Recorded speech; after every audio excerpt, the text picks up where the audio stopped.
పాంచాలి.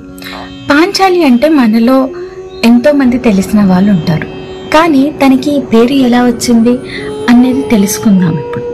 మహాభారతం ఆది పర్వంలో చెప్పినట్టు ప్రాచీన కాలంలో ద్రుపద మహారాజు అనే చక్రవర్తి పాంచాల దేశంని పాలించేవాడు.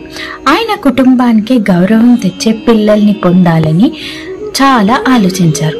అప్పుడు ద్రుపద మహారాజు మహాయజ్ఞం నిర్వహించి ఆ అగ్ని హోమంలో నుంచి మొదటిగా వచ్చింది దృష్టద్యుమ్నుడు.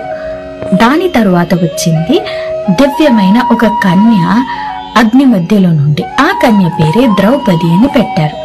ఈ కన్య పాంచాల రాజ్యంలో పుట్టినందుకు పాంచాల రాజకుమారిగా పరిచయం పొందింది.